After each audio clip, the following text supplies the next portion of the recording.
Okay, welcome everybody to GOGOTIX. I'm sorry, GOGO Talks, brought to you by GOGOTIX. I am your host, Malachi Johns, and we are here today with I gotta put my fancy glasses on so I can see everything. Getting old. We are here with the one and only Jammin Jeff. How are you, sir? I'm doing good. You forgot the roll. Oh yeah. Oh, I need the road. The brrr, boom, brrr, boom, Oh, brrr, oh, well, you brrr, ain't pop, tell me. brrr. You're supposed to do the. Oh, yeah. Okay, well, No, all okay, right, hold let's on. rewind that back. Do that one more Oh, yeah, time. yeah, yeah. Jim and Jeff. Brrr, boom, brrr, boom, brrr, boom, ba-doom, taka, doom, ka-doom, ta. There we go. There we go. That's what's up. That's what's up. Yeah, my bad. I forgot. I should have been on point with that one. Channel rapper one time. How you been, man? You good? Yeah, everything good, man. Can't complain. What about you? Hanging in there, man. It's gotten exciting in Long Beach over the last few days here. Sunday, my wife and I went to the protests, and then later on that evening, like right out in front of our house, they started busting windows out and a few blocks up, lighting stores on fire and looting stores and all kinds of stuff. So uh, it's been eventful, shall we say? But Yeah, uh, yeah, yeah. but yeah, we're good. I mean, no complaints, and That's good. That's we're good. we're on the protester side, of course, over here. So we're good. Tracy said, "Jamming." Uh, What up? I don't. I'm glad you're on here, Tracy. I don't know if you heard the other day, because I don't know if you were on the live or not, but I shouted you out, and I really want to make sure that I shout you out publicly. Tracy has been a tremendous help to me with this show, getting everybody booked on time and getting them the flyers and all that kind of stuff. And I just wanted to make sure that I say that publicly so there's no confusion. Thank you, Tracy Graham. I don't even know how to pronounce your YouTube, Facebook name, Lie Red or Ill Red or something. I'm not sure, but anyway, um, thank you very much. So, Jeff, Yes, sir. why don't you give us a history of your time in the music industry, and go and or otherwise? Okay, well, I guess we got to rewind the clock all the way back. I'm Take about to show my age, but hey, forget it. I'm we got 47. we got an hour, man. We're good. Take your time. As y'all see by the hair, you see the grays and then old guy. You can't see it. You can't see it on You camera. can't see it? Okay, I'm gonna keep my head down like this so you can't see it. Yeah, so back in the early days, it's like now I'm just playing. So yeah, I started out, man, probably in the seventh or eighth grade. I started out with a band. A good friend of mine, guy by the name of Corey Green, from the Palmer Park, no, Kentland area. And we was like young and started playing go-go. A few of my friends from my old way, Chapel Oaks, Mhm. we started playing with him first. And then, after that, we was in like Greenbelt Middle School around seventh or eighth grade. Oh wow. And then, we started playing with them, and that's where I really kind of, got into the band mode. But, I've been watching actually. Well, let me go back a little bit because, a lot of people don't know this. I first started watching a good friend of mine by the name of Daryl Matthews. He's one of my best friends now, and he plays the Rollertons for Reverend Lee's church. Okay. And he started playing drums first, and I started watching him. And they had a band called a Quality Band. Hmm. And I used to go in their backyard and go watch them play. I used to sneak out the house. My mother always telling me I can't go, not tonight. That's her famous word, not tonight. Not So I would always go up there and watch them practice. And we was young. They used to always kick us out, me and a couple of my other friends, and like, y'all can't come back here, y'all too young. But they let us stay anyway. So a Hmm. guy by the name of Poochie, I know you remember Poochie. Poochie was playing drums, and I just loved the way he played and his feel, his attack, and that's where I got my like drive from. From Okay. Poochie. Poochie was a drive drummer, so I really kind of just watched him. Nobody never really taught me how to play or nothing like that. I just was a watch drummer, so I watched Poochie, and I kind of developed my own style by watching him. And then after that kind of little era, watching them play, I started my own band. It was called Total Groove.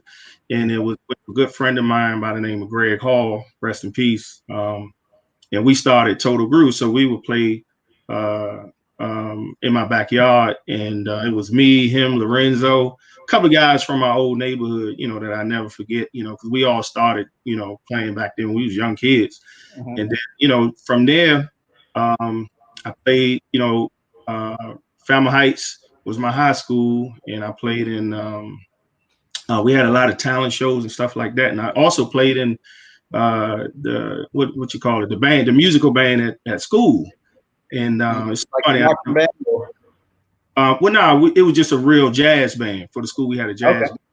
And it's so funny, man. I never forget. I was talking to somebody the other day about it. And the jazz, I couldn't read music when I was young, and you had to know how to read music to be in the band. But no other drummer had stepped up to the plate that wanted to play. So I said, I tried.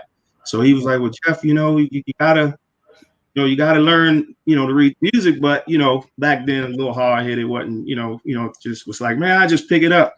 So he had no choice but to take me in, and he took me in on his wings, and I still never, studied the but he was like, he said, "Jeff, one day, man, you're gonna be a world famous drummer. I could tell your ambition, and you just, you just don't play around, and you're serious about doing it." It's so funny. He said, I never forget what he said. But anyway, so coming from, doing that, and we had a bunch of talent shows at Falmouth Heights. I was in the talent show with my band Total Groove. Good friend of mine, Clinton Truesdale, he used to rap with us back in the day. I remember playing on the football field. So, it's a lot of history with me as a young kid, playing the music. And then as I started developing, like 11th grade, I actually joined Quality Band. That was the band that Poochie was playing in.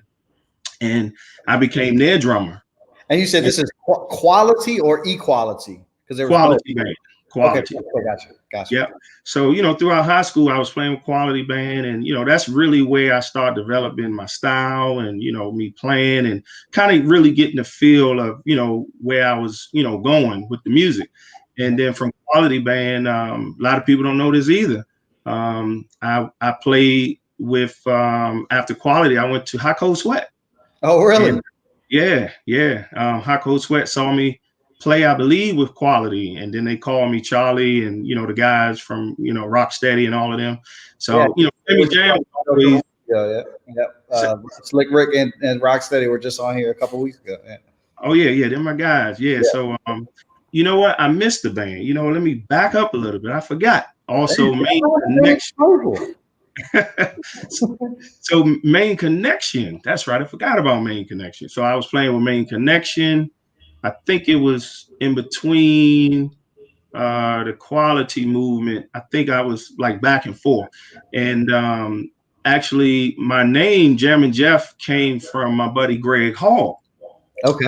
And we was trying to kind of copy Hot Cold Sweat, because Jimmy Jam was Jimmy Jam, and I was Jammin Jeff, and my Congo player was named Rock Rennie, Rock Steady. So that's how we came up with the name. Yeah. So then I got with Main Connection and a guy by the name of Antoine. You probably see him on Facebook. He's in the movies and stuff like that, doing his own thing. Mm-hmm. And he kind of really pushed the name Jammin Jeff, and he kind of really developed the name for me, because in a lot of his tapes when we were, rehearse, he was Jammin Jeff, and I'd be like, okay, I like it. So I just stuck with it. Then, like I said, so then I went from Main Connection, Quality Band, then I went to Hot Cold Sweat. Then that's when Northeast Groovers saw me. I think I played with Hot Cold Sweat down Evans Grill. Mm-hmm. Northeast how long were you at Hot Cold Sweat? It was a quick moment. It wasn't that long. I would say probably, I did a few shows with them. Probably, I don't think, maybe 6 months, not even a year, I don't believe. And so I played with them, and then Northeast Groovers saw me playing down Evans Grill, and that's when they was acting like that. Who is this guy? But my buddy Greg Hall had really, he was the one that kind of got me in Northeast Groovers, because Maestro went to Falmouth Heights with me, and I don't think I knew I didn't I didn't know he was in the band, if I can remember, but I remember both of them talking like, hey, this Jeremy Jeff, this is the guy I was telling you about. And I went to their practice and man, I never looked back. That's what's up. That's what's up. So then what happened after Northeast Groovers? So Northeast Groovers, oh man, then what happened? Legacy. Man, why did you? I was going to save this for later, but we might as well right now. So why did you end up leaving Northeast Groovers? What? I don't even know. I was in the band and I don't even know. Well, everybody asked me that question. Back in '96, that's when I left. Actually, I got into church and, I, was getting married and all that kind of stuff. And, I just was, just wanted to do the right thing. Not saying that the band stuff was the wrong thing, but, a lot of times, when you, just dedicate your life in the church and all of that, and I was getting married and the family thing, I just said, forget it, man. Wanted to give my all, to God. And, I was playing for the church band and basically I couldn't be in two places at the same time from what, they was telling me. If I'm playing the drums on the, with the music ministry, I couldn't at the time, I couldn't do both. But, that was then, I guess it's a little different now. You got a lot of musicians doing both. And, the music stuff, this is our business. This is what we do full time. So I guess I should have looked at it like that. But, I was young. I was in my 20s back then. So it was a little different. So that was really, one of the reasons why. And, it was some other little, knickknacks, I would say, just with the band stuff. It just seemed like we started changing who we were at the time. My thoughts were maybe the bands can kind of come together a little more back then, just on a level that really made sense, like a togetherness kind of like thing. But, so it was a lot of other little different reasons also. But, I still love the guys and, never no bad blood or nothing like that between me and Well, I want to dig into that a little bit because so you're saying that there were certain things that were changing who you were. Now, you talking about specifically about Northeast Groovers, or are you talking about just go-go in general, or which one?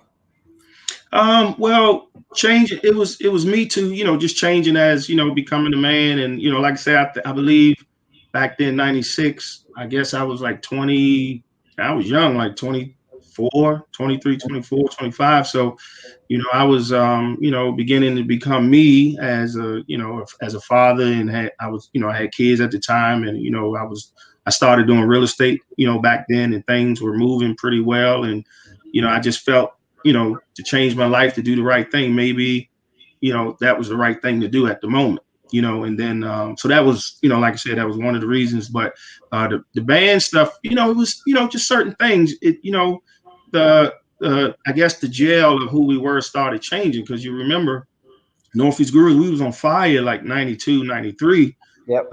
94, but, leading up to 94 to 95, 96, that's when we started kind of going down a little bit. But, that's the life of the go-go history. Is you only up for a moment, and, you don't last. It's a certain formula. You might be, hot for like 2-3 years, and then it goes to the next man. And then, but I mean, I'm gonna go to Familiar Faces. They was hot, man, for a long time. So it really depends on the cycle. It depends on the cycle, and how you stay relevant with everything that's coming in front of you. Right. So you mentioned that you started doing real estate. So one thing I want to touch on before we get there too, though, is there was a time, and I've been trying to remember for the past 2 days the name of it. I can't remember what the hell it's called. You and Hug had the store, the PA tape store. Mix it up music. Mix it up. That's right. Yeah. So how did that come about, and then how did that go away? Well, let me back it up a little bit. Let me give y'all the history of it. And a lot of people probably don't know this part. So I was the one started all of the tape stuff. I was the one started, the tapes, the videos, all of that stuff. Actually, I was working for Domino's Pizza, and I was the one that got the whole Landover the whole Capitol Heights, you know, the Sea Pleasant, like the whole that Maryland side over, you know, that side, you know, Stratford Woods, you know, Sea Pleasant, because you know I would deliver pizza, and people would call me and say, "Hey, can you have Jeff to deliver a pizza?" But it was to get tapes too, so I was selling tapes and delivering pizzas at the same time. You And know then, what's hilarious? I never knew that, and I did the same exact shit. But anyway, go ahead. Sorry, didn't mean to interrupt, but it's funny. I never knew that. oh, something paused. Say it again. Yeah. I just was saying it was funny because I never knew that, but I did the exact same thing. I was delivering pizzas and delivering Northeast Groovers tapes at the same time. Oh, well, let me throw this one in. So I was also working for Pizza Hut, and I was delivering for both. Nice. So, so throughout the day, let me plug this up one second. So throughout the day, I was um I was working for Domino's and then going to Pizza Hut at night.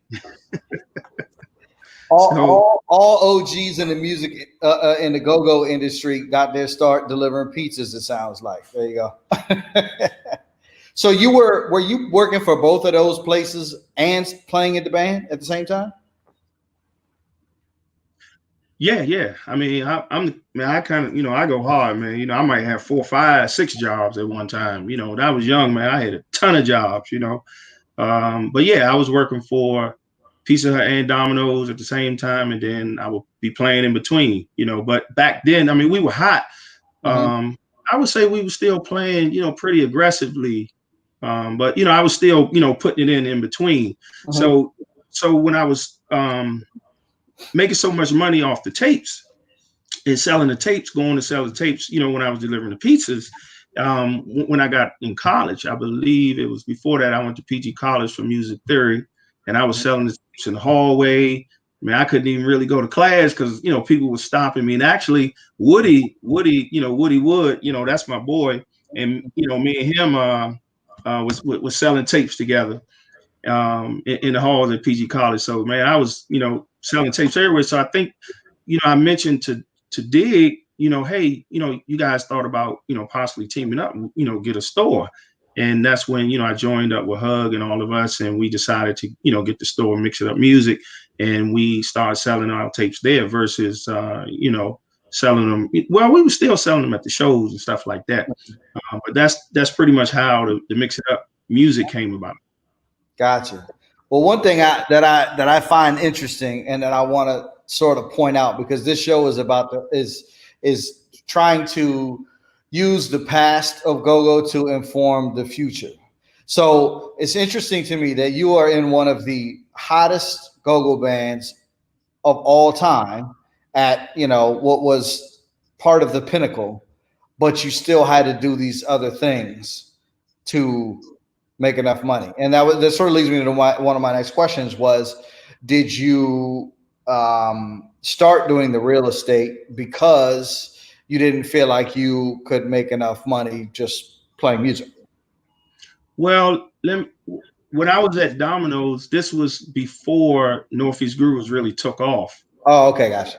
Yeah, so actually we was still building a fan base. Okay. And you know, I would say we had the Northeast, you know, side of, you know, the people. But really, man, once we tapped over into the Maryland side and that whole, you know, that side where I was working at Domino's, man, that kind of helped us to get, you know, to gain all of those followers from that side of the town. And then from there, you know, we was, you know, starting to pick up, because actually I remember I got us a show playing outside in front of Domino's. Actually, that's one of our cranking its tapes.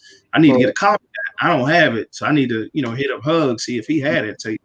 But we actually played outside for Domino's, so that's when really things were starting to pick up. And we was, you know, the Wilmers Park shows. I think that was when Kurt was there. You know, we was making noise. We was making noise, and but we started to picking up like around 1990, 91. Yep. We was on fire in 92. But no, man, once we was on a full like schedule, we was playing like, man, you would say in a week, maybe three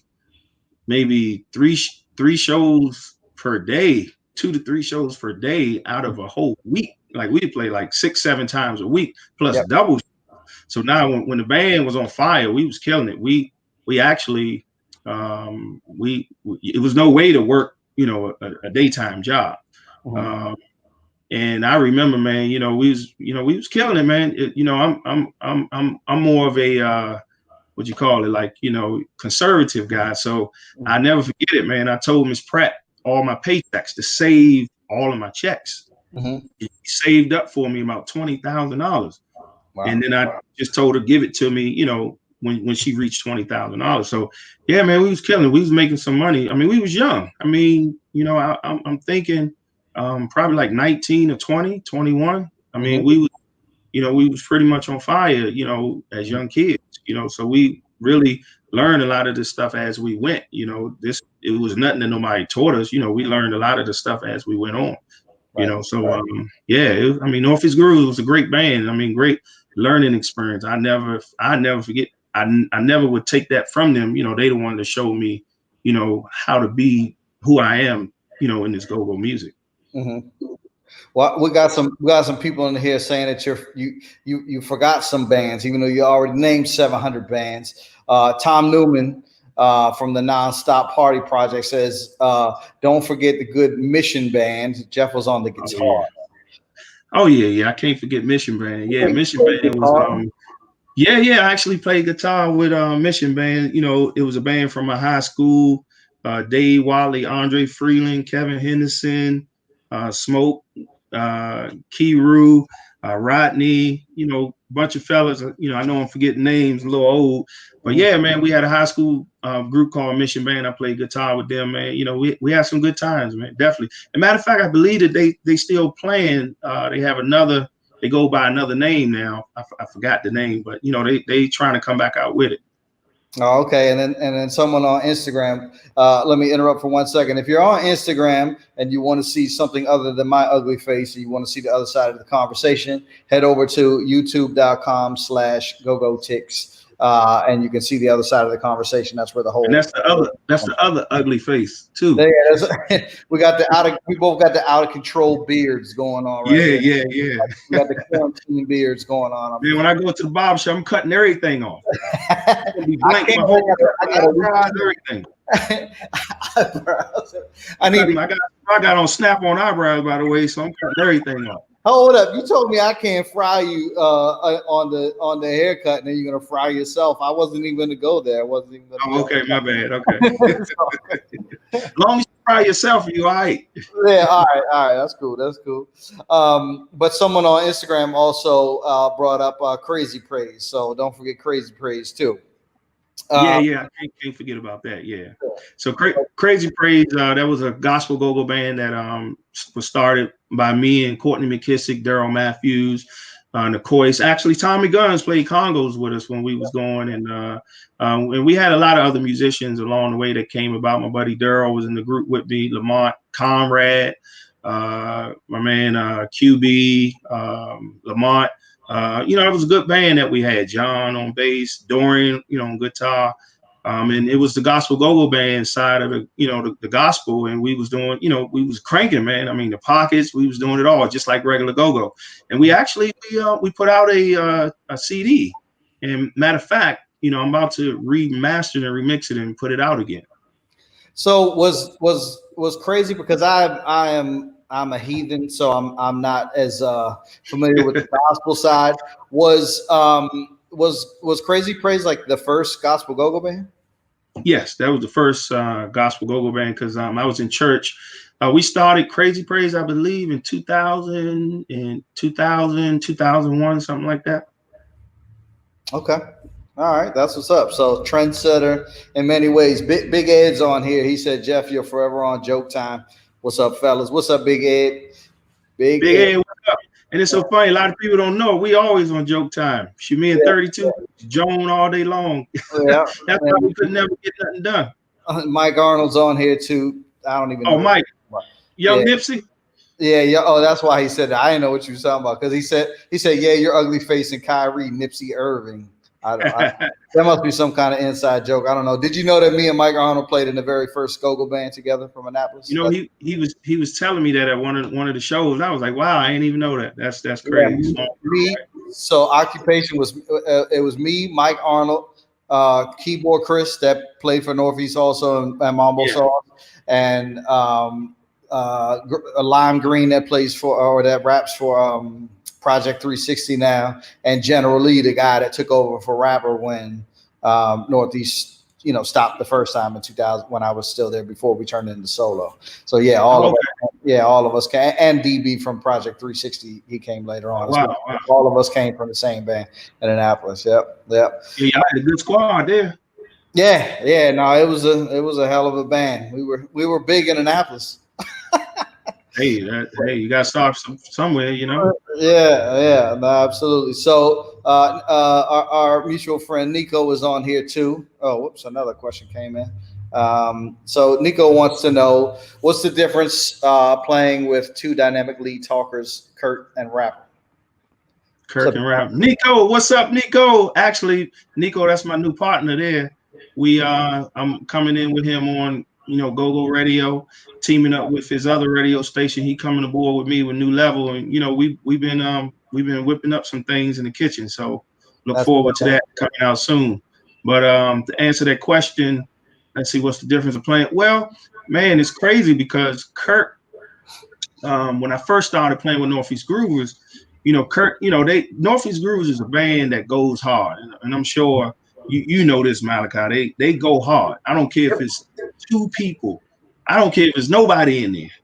We gonna go hard no matter what. We're gonna play like it's a million people in it. And that's really I was always going hard. But when I got with Northeast, with Kurt, when I got under his wing, Kurt would go hard. Kurt would stand on the brick and just kill it, And Kurt, he used to frustrate me, right? He'd turn around and be like, "Come on, boy." He'd be like this, "Come on." And I'd be like, "What are they talking about? I'm killing it. I'm sweating like crazy." But that was just his thing. Like, come on, yo, let's get it. I don't care what's happening. We gonna rock out. And actually, Rapper, that's we all come from going hard, and Rapper the same way. We was go hard youngins. That pocket, those beats. And that was, one thing that we kind of push, we had to have those beats. Like those beats had to be the foundation. Like I'm not like you got a lot of different drummers. My style is more pocket. I'm more pocket, and I like to go hard.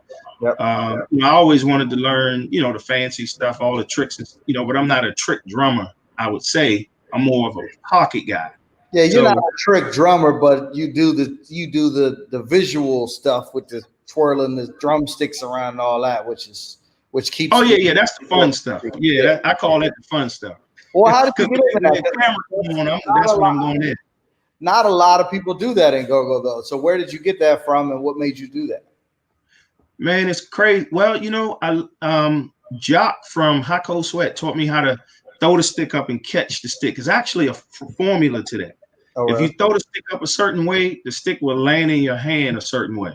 And I learned that from Jock playing with Hot Cold Sweat. Now, the twirling of the sticks now, I don't know. I just think that kind of developed in the years. And then too, man, I like fun. I like to have fun. I like to have a good time when I'm playing. I mean, people can see it. I'm always joking and laughing. And, the playing brings out the fun in me. So I believe that pretty much developed just kind of joking around. Mm-hmm. And twirling the sticks, pointing the sticks at people, and through the years, we have a fan base of the go-go people. They want to see you do certain things, and that's what we live for. We come out to the show and they say, "Jeff, do this, stand up, twist the sticks, turn around, jump up, drink water from the thumbs, eat food, eat cake." Man, we come to have fun. And that's a good question. I got to go back and try to rewind the tape to figure out where the twirling the sticks came from. There you go. No, I mean, I think it speaks to, the reason I bring it up is not just about that, but it's about the showmanship. You know what I'm saying? Right. And I think that's something that's really been lost in go-go over the last, 10 to 15 years, if not before that, is really the showmanship that we used to have. Like when I'm a little bit younger than you, but we came up at roughly the same time. You know what I mean? I was just graduating high school when you guys were hot, so you're 3 or 4 years older than me. But Oh, somebody from Still Familiar, whoever runs your page, said don't let him get away without answering the question. So there must be somebody that you got it from, because they want to they want to know who it was.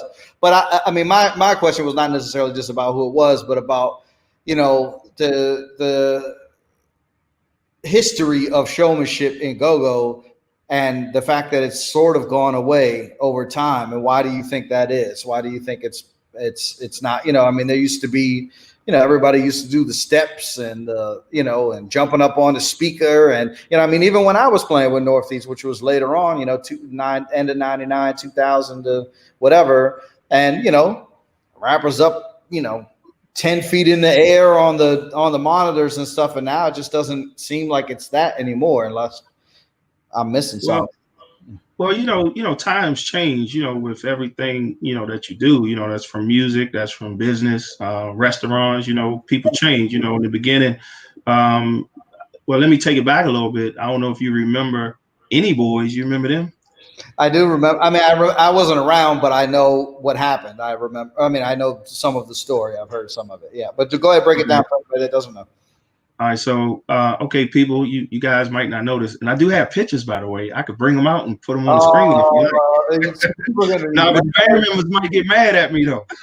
Yeah, I was going to say, you're gonna get a lot of angry phone calls if you. Yeah, they might be mad. But the Any Boys, we was Northeast Groovers first, then things kind of went a little crazy. Then we became Any Boys, and But explain that if you can. I mean, because I'm not trying to cause controversy or anything, but the reason I'm trying to dig a little bit more is because what I'm really trying to get at is, what are some things that we do, for lack of a better term, wrong in go-go, that if we avoided doing these things, we could push ourselves further along. You know what I mean? That's why I'm digging into why did you have to have a job or whatever, because there's very few people in go-go that make their full-time living playing go-go. And that's my mission, is to change that. I want us, to me, go-go is the most dynamic form of live music there is in the entire world. And I have run venues and I paid artists $125,000, $150,000 to come perform, that can't hold a candle to a go-go band that might make $3,000-$4,000 at the most. And I'm on a mission to change that. And I feel like there are certain things that we do to put ourselves in a position to not be able to reach that goal. And that's what I'm trying to change. So as much as you can, without causing any controversy, because that's not what this is about, can you explain what things got a little crazy means before the Any Boys thing happened? Okay. Well, before I go back to that, I'm gonna answer that question. I don't necessarily think that the go-go bands is doing nothing wrong. I just think it's just knowledge, and we need the business back in go-go. Yeah. We need the business. We need the fundamentals to understand the business behind the music. The issue is we don't know, or some people, or maybe they do. I know I didn't know the business. Actually, I just learned the business 6 months ago. And I'm 47 and I'm just learning the business. And it's crazy, all of the stuff I've been studying for the last 6 months. Ever since back in February, this is when I really got on it. And back in October, this is when I really got on, start learning the music business industry. Yep. And it applies the same way. It's just that, it was never taught to us as far as the go-go guys. We had to kind of learn on our own. And I'm really starting something up with me and Nico. And, we want to teach our band members, the business of music and how to register your songs with BMI, how to get your Sound Exchange account, how to get your Song Trust account, how to get your, Driscoll Kid, account, and understanding the difference behind it when you register your music with Apple Music, iTunes, and, Deezer, and then, you got Spotify and all that stuff, just understanding how to do it all. So that's one part. So let me go back to the Any Boys. Yep. So the Any Boys situation was, if I can remember, if I'm saying this correctly, and Northeast Groovers, I know you guys gonna correct me if I'm wrong. I believe back when we was, really developing ourselves to Northeast Groovers back in the early 90s, it was looked like we was winning, but we wasn't winning. We didn't really know where we was really trying to go. And a gentleman by the name of Heartbeat, real good friend of mine, he really showed us a lot. Also, Jerry Vines, Cliff Jones, all of those guys was under us as little kids, you know, and they was helping us to develop into who we were. And back then, it was that, you know, Teddy Riley thing and, you know, all of that guy thing back then going on. So we say, you know what, let's try both, you know, so that's why we changed the name to the Any Boys. And, you know, we was dressed up in the balloon suits, you know, when the fan blow, you know, you wouldn't tell our legs were moving. So we had those pants on. And, you know, I think I need those pictures because I'm going to put them up on the Instagram, the GOGOTIX Instagram. So send me those pictures when you get a chance. Okay. Yeah, I have them all, but you got to clear it with some of the fellas because, you know. Fuck that. I'm putting it up. Yeah, they might be mad at me. I mean, I got all the pictures. They might be mad at me about that. That's funny. Yeah. So yeah, man, we you know, Heartbeat and Jerry and Cliff, you know, they all showed us how to be entertainers. And you know, it was almost like it was like a war zone with them guys, man. You know, they didn't play like Shelton. I'll never forget it. We did a live video at the steps down Georgetown going to where the harbor at. It was like late night, 2, 3 in the morning. And you know, they was pushing us like we was national artists. You know, we had to play, we had to smile, we had to, regardless of what was wrong, we had to forget what was happening at home. And, you know, we had to show the world that we were stars. And that's what they was training us to be. So we was in a major training camp with them guys back in the early days. So you gonna say something? Well, no, go ahead. I didn't want to interrupt. Okay. So what happened after that, you know, we tried the Any Boy stuff. And, you know, at the time, Dig was kind of out of the group of the Any Boys. So Dig was like, well, you know what, man, I'm gonna start, you know, find some other musicians to keep the Northeast thing moving. So all of a sudden, I can't remember what happened, but you know, the Any Boys didn't work, and we went back to Northeast Groovers, and we went back, and when we went back, that's when things, you know, that's when we caught on fire, and we just really took off from there. After that, so you know, a lot of the showmanship from all of us, you know, it just really comes from tough. Like we had tough leaders behind us. Like a lot of people don't know that. Like Miss Pratt was tough. Like Henry, you know, Henry was tough. You know, those, you know, it wasn't no play. It was like when we had rehearsal in the basement, like we had rehearsal, like we were joking and all of that a lot. But you know, we would spend. You got to understand now. You know, rehearsal is like 2 hours. You know, when we used to be at Miss Pratt house, man, we'd be there all day, like 6, 8 hours. Miss Pratt would make food, we'd eat. Man, we won't leave until, you know, when the neighbors start complaining about the music. So we would be there every day and all day. And some of them, you know, some of the guys, they kind of lived there, stayed over there. And I think a lot of that helped. But, you know, today you don't have that. You know, you don't have that kind of family niche band member stuff anymore. I mean, well, I see Backyard, they do it all the time. And, you know, ups to them, man. You know, that's the way it should be. You know, we all like families, but not saying that's negative if the band's not family, but you know, I'm just saying that helps the gel of the whole thing. You know what I mean? Well, so 2 questions about the Any Boys thing. One, what gave you the confidence, like, or what gave, if Cliff and Heartbeat and those guys were younger than you, what gave you the or what made you guys listen to them? What made you let them, you know, be hard on you as they should have been, because that's how the industry works. Because what I see is a lot of people, man, you're not going to tell me what to do. I'm not doing that shit, you know. What made you guys do that? Like, what was it about them that made you, you know, respect them enough to listen and do that? Well, you got to understand, you know, we all from the old school. So back then we was all taught to respect our elders anyway. So I thought you were younger than you. Huh? I thought you said they were younger than you, or did I misunderstand that? Well, no, they was older than us. Oh, okay.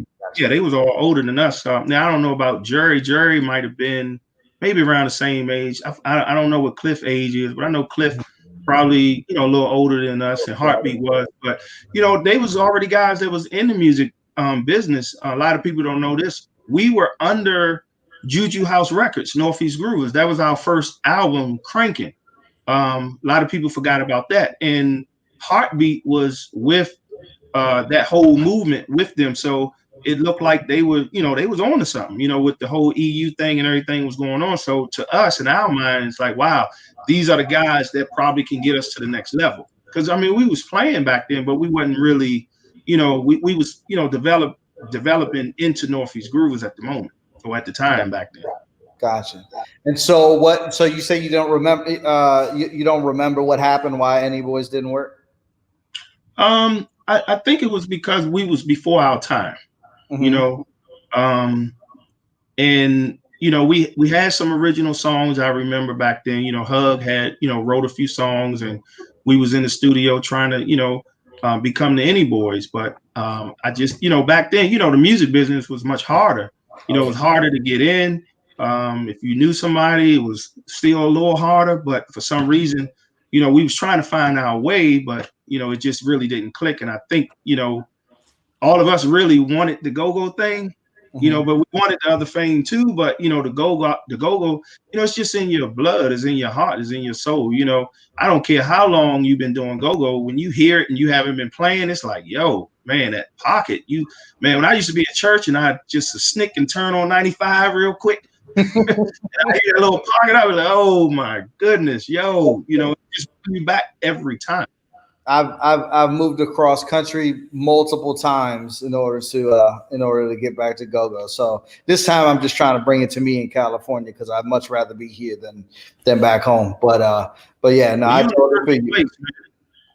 Yeah. Well, that's hopefully we'll see. And we coming. You right there. You the hub for us. So you right there where you need to be. So trust me, we on our way. Trust and believe. Gotcha. I'm with it. Let's get it. I'm all about it. The more the merrier. I think that a lot of people think that, or at least I get the vibe that a lot of people in go-go think that in order for them to be successful, somebody else has to not be successful. And there's room for everybody. Like that, we all can do it. Like we're so small when it comes to the scene. I mean, it would be like saying that only one rapper can be popular at a time. There's like a billion rappers. So why can't there be a billion go-go artists? I just don't understand that theory. It just has that it's like, so this must be Nico because he's pressing the issue and he's on the still familiar thing. So he said you never answered the question about the difference between Kurt and rapper. You did talk about Kurt and rapper, but you didn't talk about the difference between them. So let's get Nico's question here. If you can speak to that for a second. Right. Well, it's hard to say the difference because Chris and rapper, they both, you got to understand Chris and Kurt, they was best friends. Right. So that's almost like Dingus and Weezy, so they hung around, they lived around the same way, they grew up together. So they both had the same go hard in both of them. So I couldn't really give a difference because Kurt really showed all of us how to go hard. Kurt was really the man that pushed us to who we were. And then Chris, Chris developed into who he is today. And we pushed Chris. A lot of y'all don't know, we used to, every show when Kirk left, like the meetings would be about Chris. It'll be about rapper. The meetings was always about him, like, oh, you didn't do this right. You didn't do that right. Like we really push, rapper to be, and rapper, you got to understand rapper, he's the type of guy, he's determined to be great. Rapper is great at everything. He's great at congos, rollatones. Now I never seen him pick up, a keyboard or bass, but, in his mind from, us coming up, he always wanted to be great at what he did. And, that's why I said I can't really give a difference because both of them was really on this, Kurt was the man and then rapper came, rapper was the man. And they both kind of developed from the same style, from the same, like if you was in the army and you was, training by your trainer and then your trainer was the best and then he trained you became the best. So it was almost like that. So it's really hard to say, but, they both go hard rappers and, we definitely owe it to both of them. And, we all came into who we are today because of that whole beginning movement. Gotcha. I hope that answered your question, Nico, because if not, I'm sure you're going to get me later when we get on the phone. By the way, me, be on the, we we are on the phone since the quarantine started, probably 8 to 12 to 14 hours a day, every single day, talking about music, business, the direction. I mean, if you could, I know we're gonna talk about the Still Familiar movement. Yep. You know, that's a whole another thing. But you know, if you see that whole movement, you know, that's we've been on the phone putting all that together every day. Like when I say every day, I mean Saturday, Sunday. We might start out at 9 a.m. and we get off the phone for a minute, and he'll call me back at 12. We on the phone all day long strategizing. That's good. That's awesome. Well, so okay, so let's get to that. So okay, so Crazy Praise was the last Yeah. band that we were on, and then what came after Crazy Praise? So I had Down for a minute, another didn't group. Say it again. Didn't you sit down for a minute? You stopped playing for a minute, didn't you? Or no? No, I actually was in church the whole time playing, and then I went from uh, the Gospel Go-Go Band, and then I developed a group called the Band, Oh, and it was I remember yeah, I that. had the band. It was Allison, Carney, Yep. Dennis, Turner, Zach, Sam, Zach's on here. Zach's Zach on it. My man Zach, what's up? Oh man, let me tell you. At least, yeah, Hey, Zach's on here. That's my hey, man. my Token, my token white guitar player crew. Yep, yep. My man. Yeah. is Zach, that's my man. Man, I tell you, man, playing down Adams Morgan with the band that I ever have played at, or you know, yeah, we went out for a second. But I Yeah, look forward to playing at Adams Morgan with the band. Like that was like the play. You know, you had a different, you know, different crowd every week, different people. You know, it was the best, man, the best. But anyway, so that group was called the Band, and I had Lou was playing Rollertons with me. We didn't have a Congo player. We was strictly like kind of like R&B, and I had the MPC playing the go-go, and I would play drums to the MPC track, and we'd play, you know, go-go with it. So, you know, we developed the band, and we played, you know, we started doing little go-go hits, and, you know, we was doing a lot of corporate gigs and, you know, playing around town. And I mean, that was an awesome unit. I mean, great unit. We had a lot of fun. Especially, we got a lot of stories at Adams Morgan. Boy, good Lord, a lot of stories. So, so from the band, actually, Donnell called me around 2002, 2003. Wait, And Eddie, Big Ed said, "What about Jammin, Jeff and friends?" You just oh keep yeah, bands, man. yeah, You're old, man. yeah. I'm forgetting. I done played with so many bands. So also, oh yeah, I can't forget. I played with Yendi too. Yendi and Affiliate I Project. remember that. I remember that. That was And I can't forget. I played with the Mix Band too. I forgot about that. Man, yeah. I played with a ton of bands. So yeah, it was the Mix Band, Yendi and Affiliate Project. Let's see, and then I was playing in my band called the Band, and throughout all of that, I hope I ain't missing nothing. Donnell had called me to kind of do. I think I did the lap dance song, and then he asked me, "Hey Jeff, you know, you mind playing with us?" And I was like, and that was really my first. That would have been my first time coming back to the regular go-go versus playing my band in the gospel stuff. So I said, well, no, yeah, that's right. Yeah, that would have been my first because I played with Yendi and the Mix Band after all of that. Okay. And so a lot of people don't know I've been playing with Donnell off and on since 2002. From you know from after 911 and then it was Familiar Faces. Then it went from, of course, Team Familiar and Still Familiar. So that was that whole thing with Donnell with his group. Somebody, man, they're lighting you up. Somebody said you forgot Dysfunctional Creed. I remember Oh my God. Hey, hey, you can tell my age. That's what I'm saying, man. I'm 47, looking great. You know, I'm forgetting everything. Remember we recorded that. I think I'm pretty sure we recorded. I can't remember At if the we studio recorded in Baltimore. in Baltimore. Yep, same where I did all the Marble Saw stuff and I produced that song for you guys. Man, how can I forget Dysfunctional Creed? Like, man, let me tell you, Dysfunctional Creed has some songs that's fire. When y'all hear these songs, I'm telling you, I'm waiting on Rashid. Matter of fact, I'm in a movement with Rashid at the moment. We whipping up something, you know, really, really, really great. And he got something really great for the area, you know, coming with movies and music. You know, they got a hub, you know, a house where you could, you know, do a lot of recording, you know, a lot of stuff they got cooking up. But, you know, Rashid was behind the whole movement, Dysfunctional Creed. And Yep. man, yeah, I was with them also. I played with a lot of bands, man. I've been working like crazy, and Yeah. like I said, we have maybe 2 singles from that group. You know, once they drop, man, it's fire. Right. Be on the lookout for that.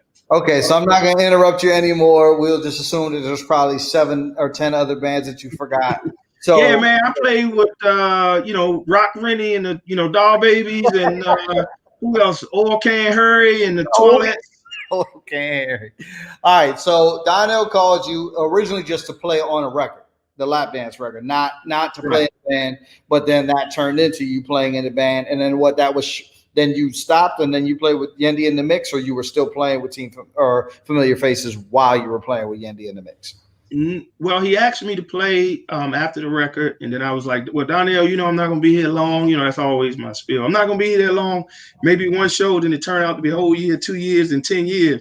But, and then I just, you know, stayed with Donnell, and I played with him for a little bit on and off.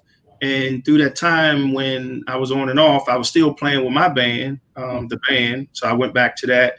And then then that's when I went to Yendi, and then I went to the Mix Band. Then Donnell called me again. Then I went back to Donnell. Mm-hmm. And then when I stopped playing with him again, I started my whole new level entertainment movement. This was like 2008, 2009. And I started, you know, building, you know, artists. I had the record label, and I was really heavy into the music back then. Yep. And I was trying to, you know, push my artists that I was working on at the time. It was my band. It was my son. I had a few other singers, you know, a rapper. And it was, let's see, what else? It was a bunch of little artists, and we was just trying to, you know, make some noise back then. And Donnell called me again. So he called me again. I stopped that whole movement, went back to him. And the last time he called me, I never, you know, turned back. You know, I just stayed with him the whole time. And actually, I was with Donnell, his whole movement, from Familiar Faces to Team Familiar, probably like 6 years straight, 5, 6 years straight. Is that the longest stint you've been in any band? Man, it's crazy. I was talking to Donnell about it, and I said, man, I played with you longer than I played with Northeast Groovers. Mm-hmm. Yeah, that was the longest I ever been in one band. So what was it about that band that made you stay there a little longer than any others? Well, you know, number one, I'm a dedicated guy. You know, when you call me to play, you know, I'm going to play. You know, I'm going to be the first one there. I'm going to beat you there. You're the owner of the band. You know, that's my work ethic. My work ethic. I know you never played in one of my bands, so you probably won't be there before me because I'm there. Oh yeah, I'd be there. When the people open the door, they pull the little, you know, the metal gates up. I'd be sitting out front in my car, got my food and everything, and my cake and ice cream. I love it. Yeah, man. Yeah, you know, I just was a, you know, dedicated guy, and you know, when Donnell asked me to play, I just said, well, you know, I'm gonna just play. You know, me and him had our little ups and downs, but when he called me the last time, I just said, you know, we just, you know, worked that out, and me and Donnell, we've been great ever since. And you know, it turned around. Like I told Donnell, man, I'm only gonna be here for a year, 2 years, and it turned around 5, 6 years. And you know, we just had a great band. You know, I love the musicians. We had fun. We had a good time. And you know, as you know, Donnell, he's, as far as business, and Jahar, you know, they great guys. You know, they just know this business. They know what to do. Mm-hmm. And they took us on a tour for 6 months straight. And we've been on tour for 6 years straight with them. Mm-hmm. And it's so crazy. I was so dedicated. And I tell some people this story that, you know, for the first 4 to 5 years, I never missed a show. For 5 years straight, I never missed a show, never was late once. And I never took a vacation, nothing. Mm-hmm. And one day I just woke up and said, you know what? I need to start taking a vacation. So like the 2 years before Donnell left, that's when I started, you know, kind of missing a little bit of shows and, you know, having, you know, fill-ins. You know, Damo came in, you know, filled in for me, and Buggy and Animal. You know, a lot of the guys was filling in for me because I said, you know what, man, I'm getting older. I might as well, you know, just start living a little bit. Yep. So, okay. So why did Familiar Faces become Team Familiar?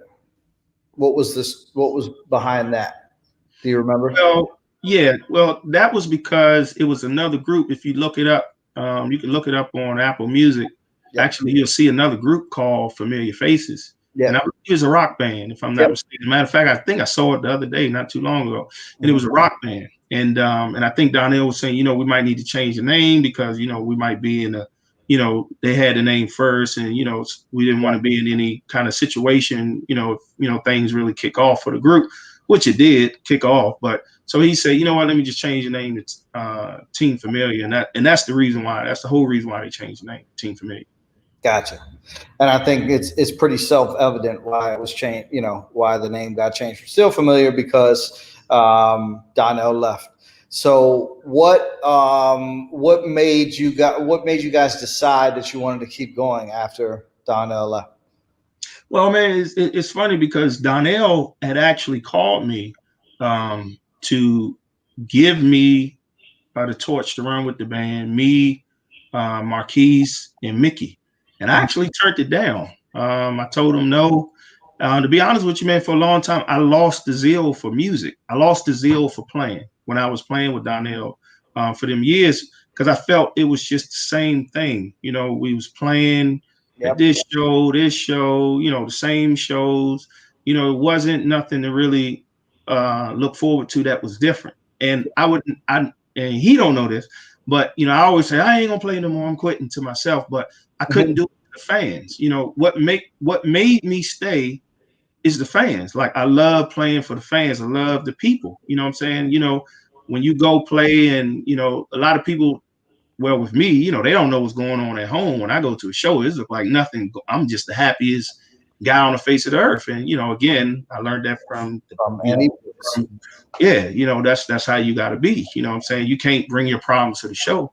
You got to get these people what they want, because you don't know what they've been through. So you're here to make sure that while they're here for these 2-3 hours, and Donnell said in his video talking to you, we got to get the people what they want, and you don't know what the next person is going through. So for me, I lost the zeal for it, but I would never quit because I love playing, and I love DMV. I love the people, and so I turned it down because of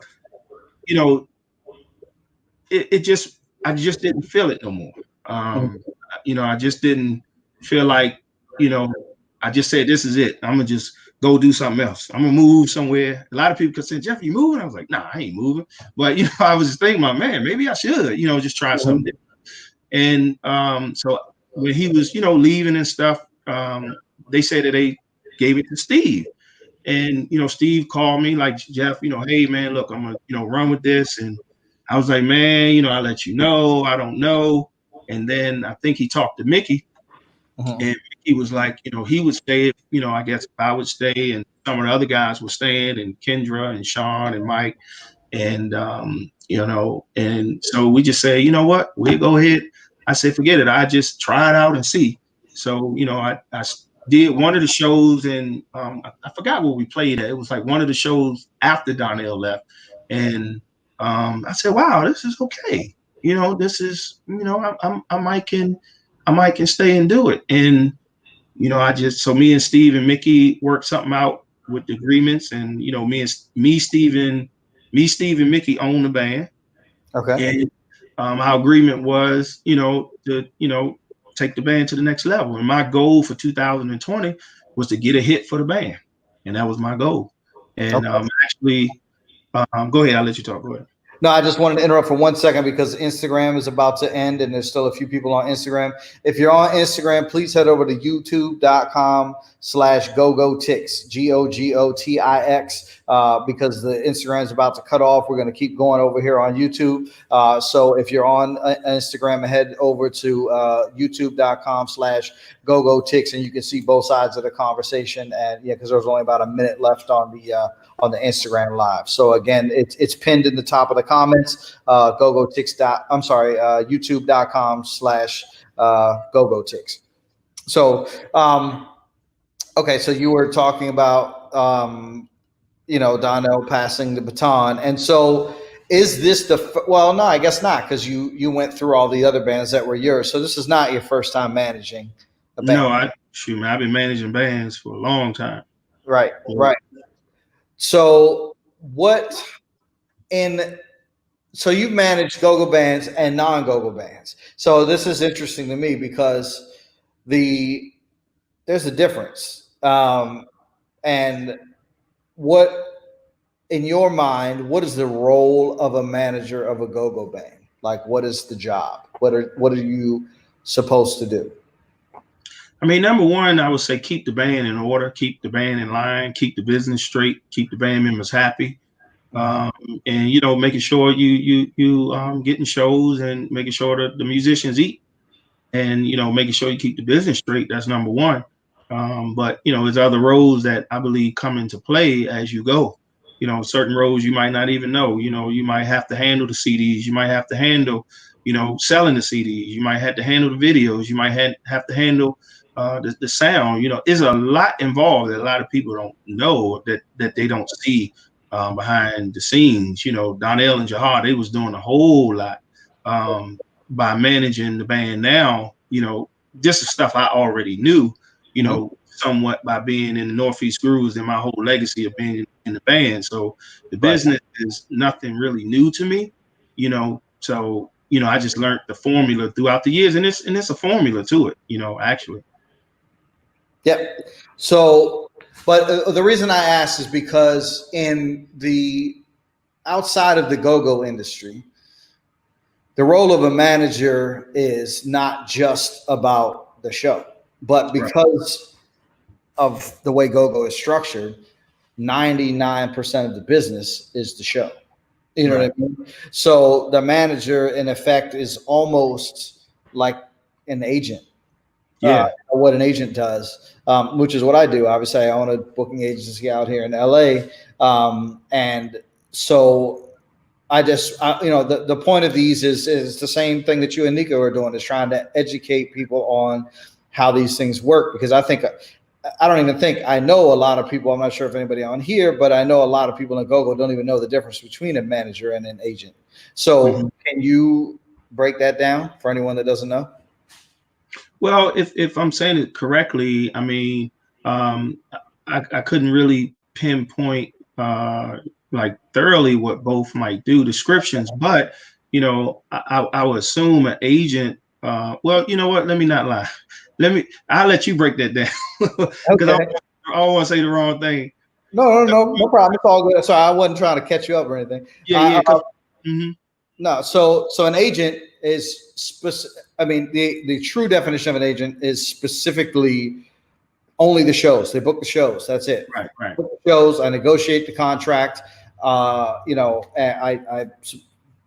do the contract, take a percentage, and I'm out. Now, that role is starting to evolve as time goes on, just as the role of label and the role of manager is evolving as well, because now some agencies are starting to, or prior to COVID, had been starting to do like brand partnership type deals, stuff like that. I mean, this is not something that go-go bands typically deal with, but larger artists that, are maybe an influencer on Instagram or whatever, and, such and such wants them to push their product. They may do that, or, they want artists to be in a commercial or something like that. So their job is to procure the work for the artist. Right. Whereas the manager's job is basically like the CEO of the entire organization. They're the ones responsible for building the team, which consists of more, of the agent, the publicist, the label, the publisher, all of these different pieces of an artist's team that are in place when you actually start to do records and sell records and streams and stuff like that. So, but I just think it's interesting because there's a lot of, because of the way that the total, what you were talking about earlier, that like the totally different business model that go-go has than the rest of the music industry, which again is the whole point of this interview series and why I've tried to bring on, like I've got like Jahar's on tomorrow to, for him to talk about his role as a manager as well. I wanted you to touch on it too. And then, last week I had my buddy Akil on from RCA Records, and I had my buddy Mahdi on from Atlantic Records a couple weeks ago. These guys that work at labels that try to connect those dots between, how the go-go business works and the greater music industry works. Because if, just like you were just saying, I agree with you 100%. If the go-go community can figure out how to, take advantage of that knowledge, I don't really think there's any music that live music that can touch go-go. Although, my contention is that you can learn all about the Spotify and the Sound Exchange and the Song Trust and all that, but if you don't have hot music that people outside of DC want to hear, it doesn't matter. And to me, that's my number one thing. You know what I mean? So while on that topic, I see that you Big Ed said he's about to go light his grill for dinner. He said let him know when you need a fill in, and he'll hit me up later. Well, tell him I'm coming over for dinner. What do you make? I think he might be gone now, but okay. Yeah, I know. Hey, the interview is almost over. I'll be over. Make sure you have my plate ready. I hate to eat and run, but I got to eat before I leave. All right. Well, one of y'all, Barons, better FedEx me some ribs or something. Shit.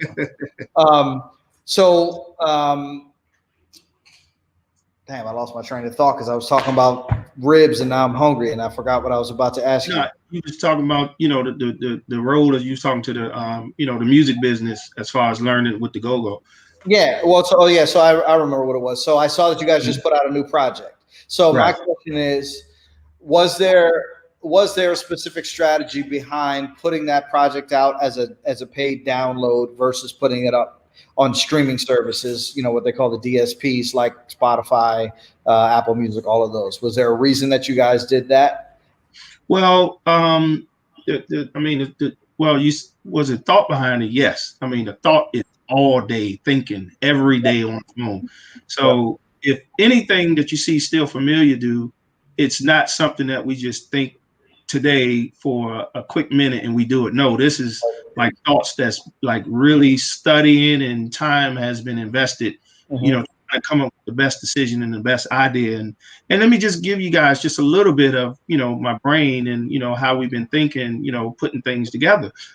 So what I said to myself was, okay, I'm gonna give you the secrets and I don't mind. And, I want to teach so we could be great. We've been doing this go-go thing for over 30 years plus, some of the people. And I just feel like, dang, I've been playing drums for this long. I don't have one album under my name personally. But I said, wait a minute, Jeff, you done played about 1 million shows. So you have a bunch of music, you just got to figure out how to make it into music where people can understand. Yep. So what I started doing was I've been studying the major recording artists. And I said, okay, let me see what they doing. So I've been studying with my team, like my cousin, he's from Question Mark Silent. I'll be on the phone with him all day long. I mean, all day long. I mean, me and him get off the phone to 4 o'clock our time because I'm talking to him. He's in Vegas, so he's 3 hours behind. So I'm talking to him on the phone all day long. Nico on the phone all day long. I might call Kirky. Kirky, Kirky brilliant at what he do, to the game. So the thought, I've been watching, like I look up Taylor Swift, I see what she doing. I look up, what is it, Lil Baby, I don't really know the rapper guys, Sway. I look up those guys and I say, you know what, let me see what they doing. So my thought, let me see how their music CD, and I've been studying, I've been seeing like, it's not like a regular CD, everybody now doing their cover is like artwork, it's not like you put a bunch of band members on a CD cover, it's artwork, and the artwork just as good as the music. So I said, okay, if Still Familiar want to be a brand, Still Familiar want to win, let me try something different. So, like you said, it was a thought pattern behind it. So that's what we thought about. Now, not saying that we nailed it with what we were doing, but we're trying. Each step we're gonna get better. And the thought was, you know what? Let's go ahead and keep the band relevant. We're not playing right now because everything that was going on. So we're trying to keep the name relevant, trying to keep the, keep the fans engaged, trying to keep the people interested, until we get back out, playing. We don't know when we're gonna get back, playing again. So, the thought was to, develop our third CD, which is called The Formula. And the formula is based on, we feel like, we feel like we had a formula. You know what I'm saying? We feel like we had a formula. So it's called The Formula. And basically, we put it on our website first. So that way we can generate sales from the website first, because as you know, when you put it on Spotify and you put it on iTunes, you only get the spins from the streamings, and the streams are, like a cent based on who gets what. So it's not a lot in the streams, but the streams are good because you get the recognition and you can get a more of an audience to kind of see what you're doing versus the regular audience that you normally have. So, so that CD will be on all of the platforms: Spotify, iTunes, Google Play, whatever you can name. Pandora. Well, I don't think it's on Pandora yet. We got to look into that. But our first CD, Quarantine Crank, Mayday, that's on every platform. If you look at, and we just looked at the platform yesterday, we Still Familiar have 1,600 followers, paying followers on Spotify. So ups to that. Yeah. So, trust me, man, we've been thinking, we trying to educate the people, and, I believe we might be on to something, and, we'll let everybody know. And if this works, it might be a new breakout for the GOGO community, because it's some information that we kind of been studying, that we kind of learned, based on studying. And there's some things that we don't know that's incredible. And, we shy away from being who we are with how we play. And, something that, we've been researching, and we just want to make sure it's totally correct before we put it out there. But, the legacy, we already built the legacy. The GOGO guys already built the legacy. We've been playing forever. I've been studying all the rappers, their catalogs, like Gucci Mane. He have, I believe, me and my cousin talk about it all the time. Like, I think it's like 98 albums. And he got like, and I'm like, well, wait a minute. I've been playing longer than him. I got a million albums. Well, let me not say a million. I got about 100 albums, that I 29,000. Right. So we already have a legacy. So it's just, we just gotta, figure out how to make it work. So, like I said, I don't want to give all of the bells and whistles, but I don't mind, sharing the information once we figure out the recipe. And this might be a recipe for the GOGO community. And as you can see, I've been in the studio like crazy. And there's a reason why I'm in the studio like crazy. And, we just trying to put out good music, and I have the zeal back for the GOGO now. I have it back. I'm back at it, and I'm going hard with it. And I'm trying to really make something happen with the music. That's awesome. Well, one benefit of using artwork for your album cover versus the picture of the band is that when Mike Arnold starts being an asshole and you got to kick him out of the band, you don't got to worry that he's in the picture. You know what I'm saying? You could just, because he's not in the picture. You know what I mean? Arnold, he's a good guy. We don't want to get rid of this. Nah, he's one of my. I know Mike since he was 15 years old. I can't let an entire hour go by without frying him at least once. So, yeah. So Darren X is on here too. He said that your stuff's even on GOGO Royalty, the app, the GOGO streaming app. So that Darren X has been working with. So. Oh yeah. Matter of fact, he called me about doing some stuff with him, and Darren, I didn't forget about you. We just been brainstorming on trying to figure out things. So let me know. We definitely can rock and roll with you on what you're working on. Also Scooby is working on something. I think it's called the GOGO Music Collective. He is working on a political platform, nonprofit, something really good. He got some good people that's involved. Michelle Blackwell, she is incredible. We got Big Tony. Big Tony is on there. We got who else? Bobby Marshall.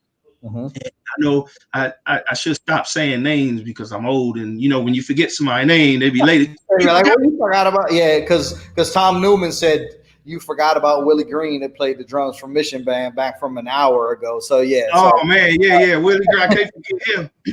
Matter of fact, I just talked to Willie. Willie, what's up? Mike Arnold said, "Why me?" Laughing like because I know you, Mike, because you're the one that's the asshole that's going to get kicked out. But Darren Beck said, "Don't worry, he's here to talk. He's ready to talk whenever you're ready." But I'm really encouraged to hear that. That's great. But the other thing to remember too is that if you give away the formula, like the formula doesn't work the same for everybody because it depends on the sound of the band. It depends on it depends on a whole lot of things. You know what I mean? So that's why I'm trying to just get as much information out as I can because I'm doing something too. But what I'm doing is totally different from what you guys are doing and totally different from what everybody else is doing. And even if it was exactly the same, I still feel like, like who can really tell the difference between Young Thug and Travis Scott or Baby and the Little Baby, but they're all still doing shit. So right. Why can't go-go bands all be doing shit at the same time? That's the thing. I mean, I'm not suggesting that you sound the same because, to be honest with you, that's one of the problems with live go-go. To me, the go-go now is just like every band just plays the same cover songs over the same socket beat, and it gets boring after a while.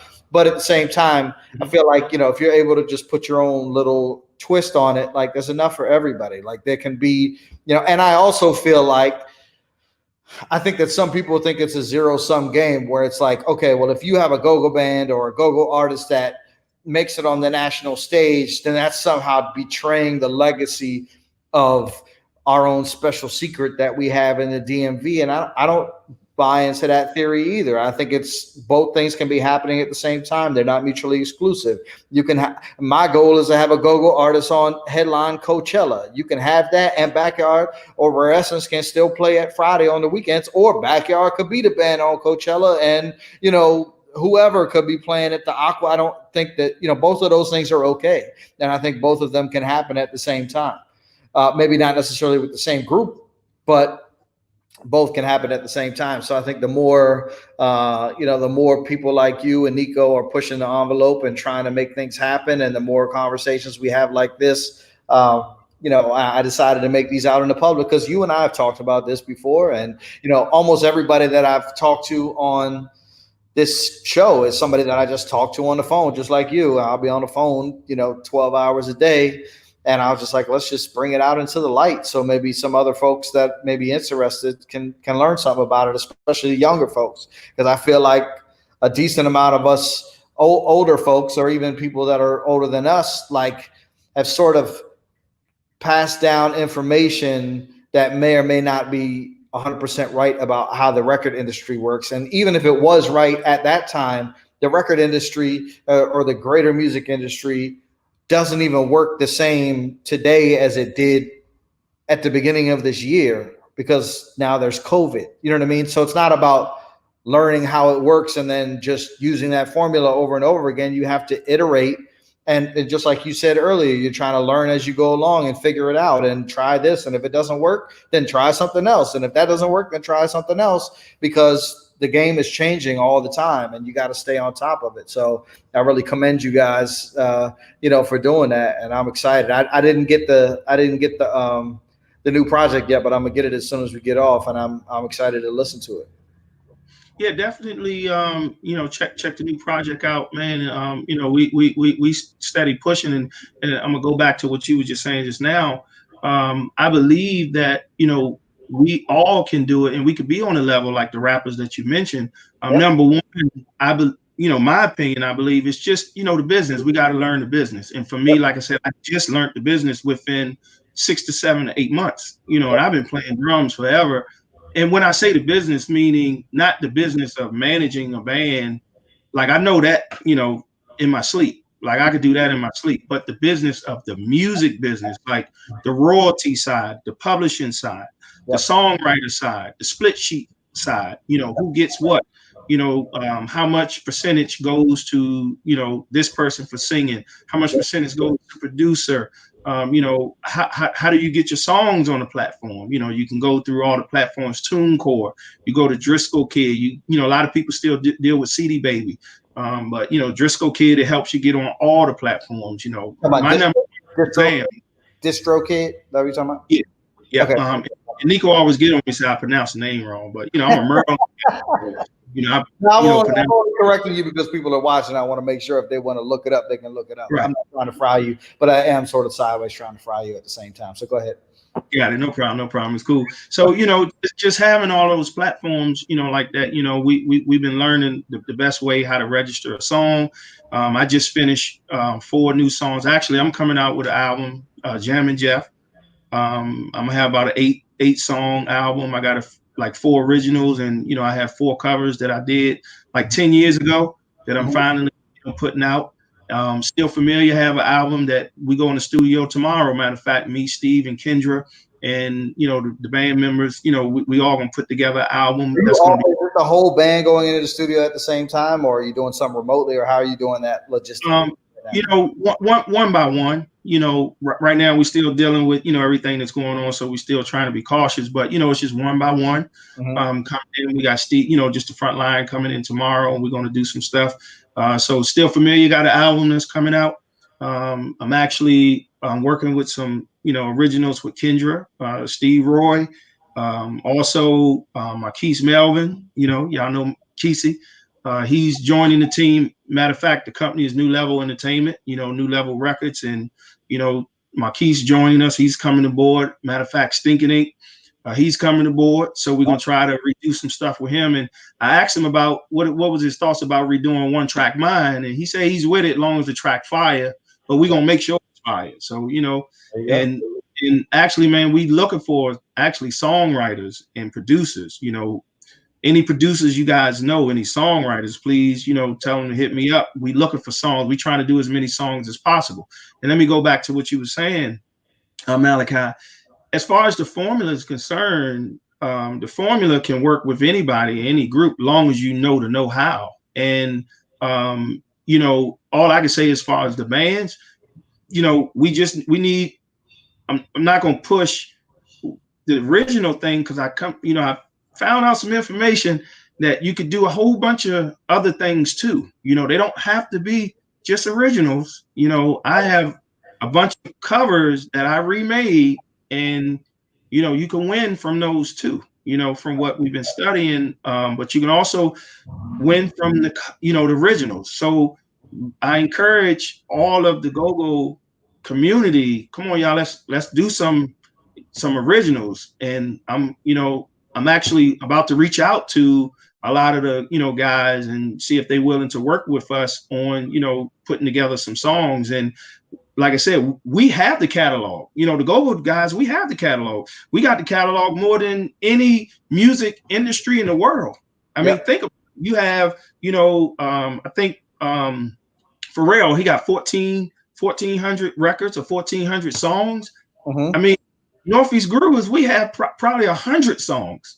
We just didn't register them. We just didn't finish them. So all we need to do, guys, is just register, get the business going, get your BMI.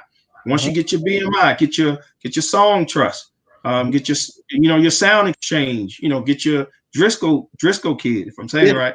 Distro. It's short for distribution. Distro Kid. Distro Kid, yeah. Distro, and get either your TuneCore, either or.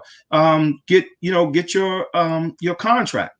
Figure out your publishing. Figure out your rights as far as your song rights, your mechanical licenses. Find out who pays what.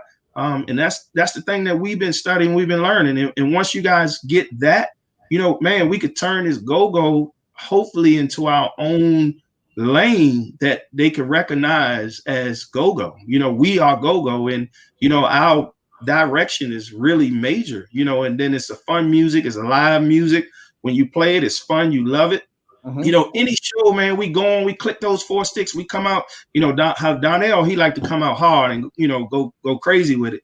You come out with some banging horns and a voice like Donnell's or any other, Big G rapper, anybody, Funk, any of the guys. And look at Doing the Butt, when EU with Sugar Bear and Funk, when they did Doing the Butt. I mean, you had everybody standing. You know what I'm saying? So I mean, if you look at my IG, I posted a few maybe a couple of weeks ago about doing these songs, and that's the formula right there. you know, and I've been studying that formula. And, you know, I don't know if I'm taking up too much time talking, No, but man, it keeps going, and this is important information. So no, not at all. yeah, so, you know, I've been studying. If you go back and listen, you know, to those songs that's on my IG, you know, I had posted a few songs that this is what we need to get back to. And, you know, big ups to, you know, Rich Harris and, you know, a lot of those, you know, guys that produced the Go-Go movement. Some other guys too. I forgot the guy name that produced Heard It All Before, Sunshine Anderson. Yeah, I don't remember his name either, but Yeah, I know his name. I can't remember it, but you know, and also Chucky Thompson. I can't forget about him. Actually, Chucky, we teamed up with Chucky. I've been wanting to work with him for a long time, and we got a hit, Still Familiar, that's on the shelf right now because of everything that's going on, and that's finished. All we got to do is put it out. So we had that finished, and we have a bunch of other music. So big ups to Chucky Thompson. You know, we working with him, and you know, if we could work with Rich Harris, you know, to try to put some stuff together, and all we need is the business right, Alex. That's it. Trust me. All we need is the business. If you got original, you got a cover tune, let's just do it. The more and more we can get it out there, it's almost like, you know, you say Prince and Morris Day in the Time, there's direction. You know, it was a bunch of what you got. What was all the groups' name? You got Morris Day, you got Prince.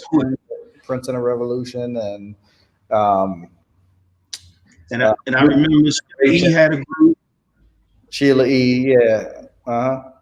So when you think of that, you know, it was a bunch of them. So and they just kept pushing the original, kept pushing it out, and it just kept getting good. I mean, better and better and better. And that's what we need to do. You know, as the Go-Go, same movement. We got enough bands.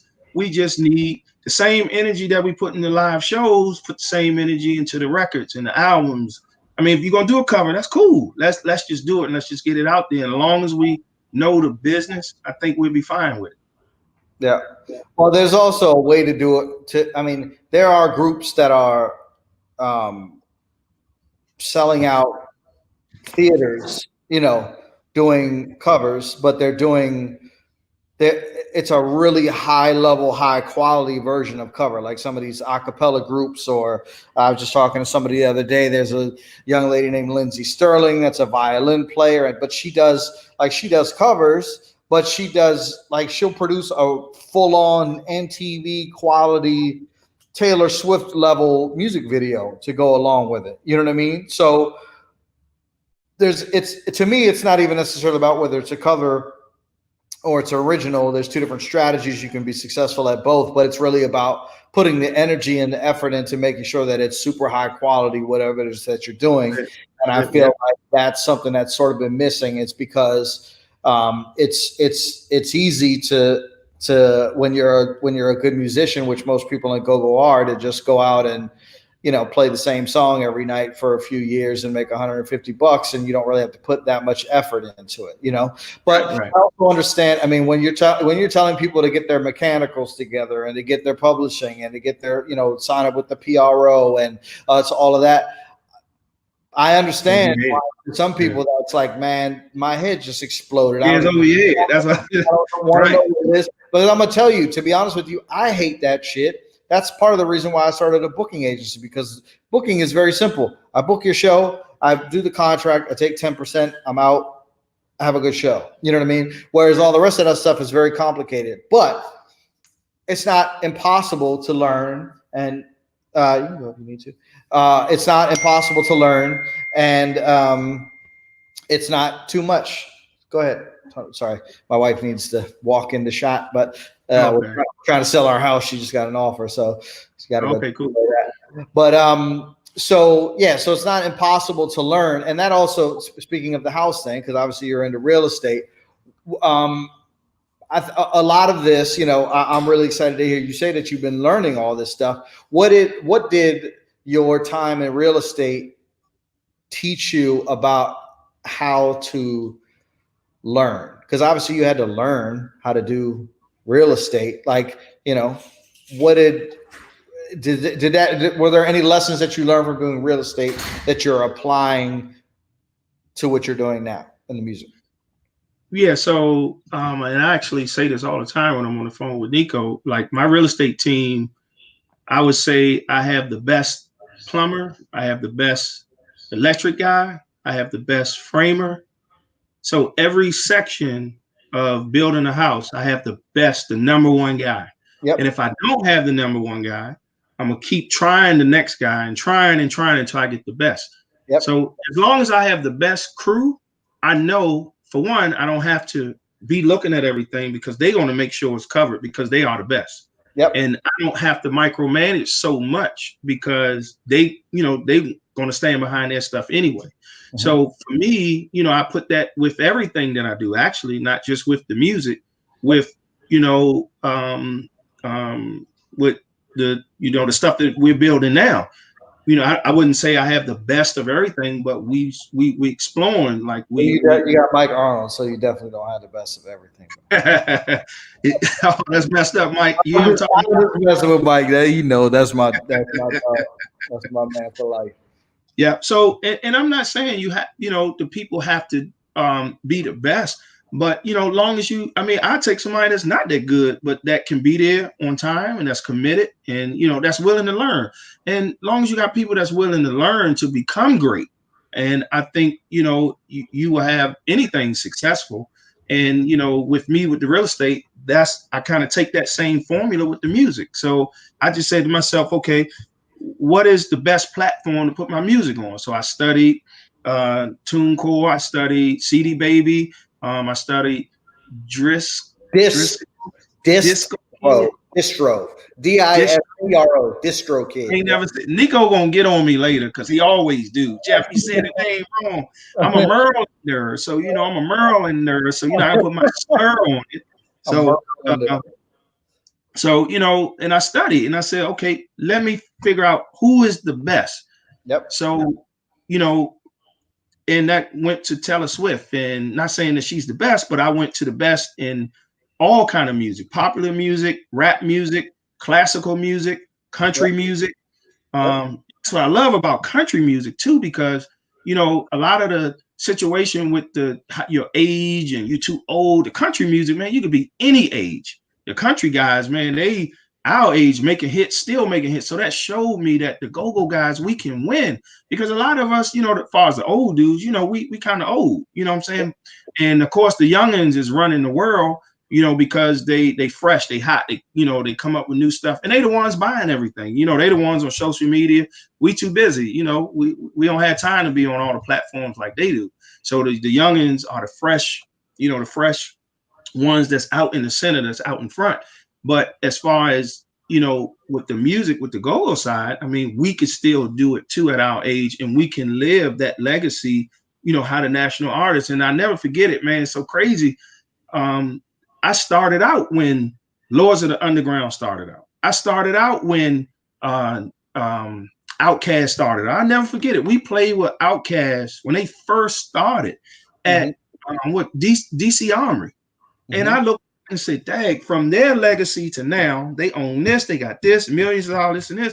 And I look at my legacy to now, and I'm like, dang, something is missing, because I've been playing just as long as them. Why I don't have, not saying what they have, which that's not everything, but as far as the legacy of the music is concerned, as far as me, not saying what everybody else want, but I've been playing for so long, and my thoughts is, we need this legacy to show for, I wanted to be around, so when my kids, they're already old, I'm old. When their kids get old, they'll be like, man, this is what Papa Jeff did, Jammin Jeff. This is what he did, man. He on 1,000 albums. He got 1 million, singles he did. And if you go back to Northeast, sure, we got about 1 million singles that we did, actually. So when you look back at that, we have the legacy. It's just, how do you make it make sense?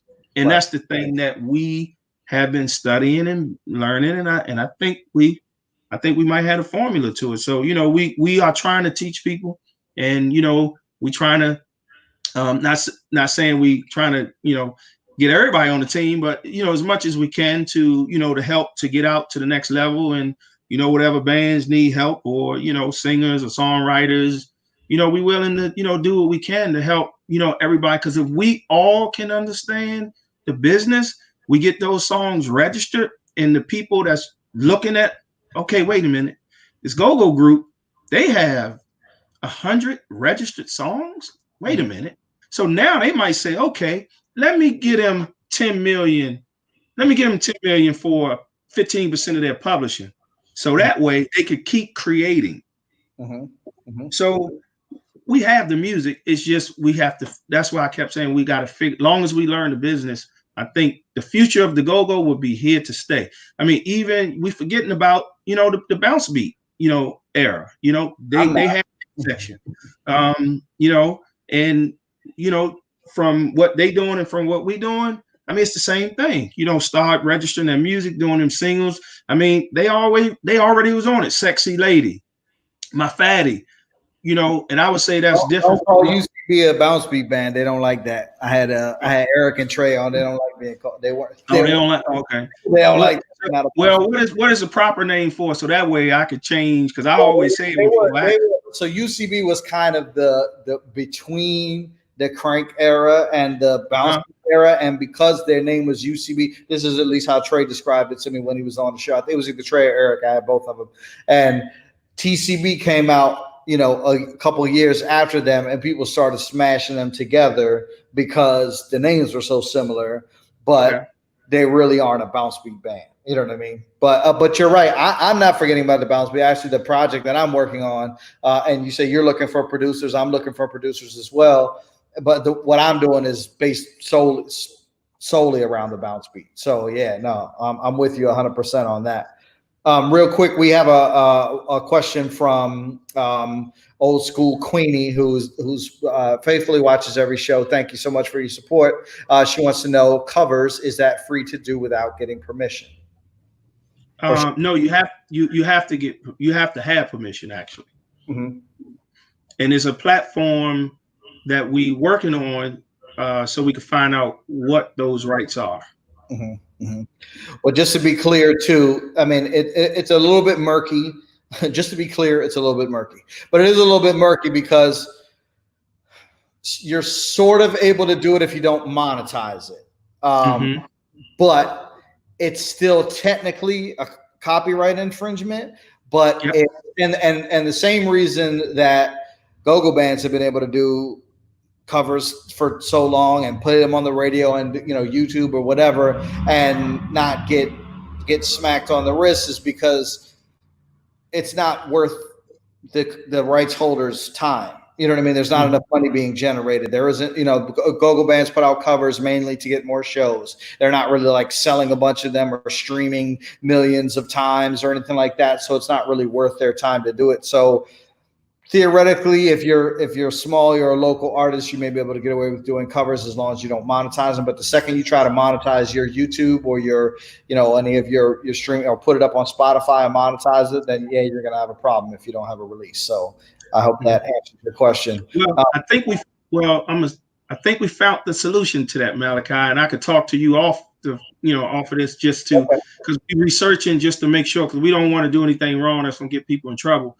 But we could, talk about that another time off the air, and we could kind of research it. But we think we got it though. There are third-party groups also that are companies that you can get the permission through the group without having going directly to Harry Fox or directly to the publisher or whatever. But so yes, there are ways to do it, but it's a dicey sort of situation. Before I forget, Mike reminded me that Teo was also in Occupation at one time, that band that we all came from. Antoine that's in the group now. He his older brother and I are very good friends, have been for many, many years. We all used to live together, actually. Teo used to sleep on the couch in the dining room. This was in like the late 90s, so long time ago. But yeah, that's my man from way back. I haven't talked to him in a long time, but I hope he's doing well. Thanks for reminding me that, Mike. But yeah, let's definitely keep the conversation going. Jeff, it's always a pleasure to talk to you, my friend. Everybody that's watching, please subscribe to the channel, and then also click the little bell that's up at the top. That'll let you know when a new episode is coming on. Tomorrow we've got Jahar Abraham, formerly of Team Familiar. And Jahar. Yeah, yeah. And then on Friday, we got the one and only DJ Alizé coming on. So Jeff, man, I really appreciate you, sir. Thanks so much. Let's get on the phone this week and chop it up, man. I'm really excited to hear about what you guys are working on. Sounds awesome. You got it. Thanks y'all for tuning in, and also, check us out. Still Familiar. We on IG. We got our website, stillfamiliar.com. We got a new album coming out. Don't forget to look out for Jammin. Actually, I got a remake for that song coming out. People been telling me that for years, so I'm like, you know what, that might be the hit for real. Why I'm shying away? Let me do it. You need to like get a clip of it in your phone so that when you be like, yeah, I'm Jammin Jeff, and then just press play, and then it should. So you don't got. There you go. I'm working on that. That's what's up. All right, Jeff. Thanks so much, man. Appreciate you. We talk to you soon, bro. All right. Peace out, y'all. All right, man. Thanks.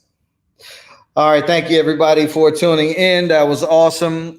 Thank you to Jammin Jeff, the one and only, for coming in.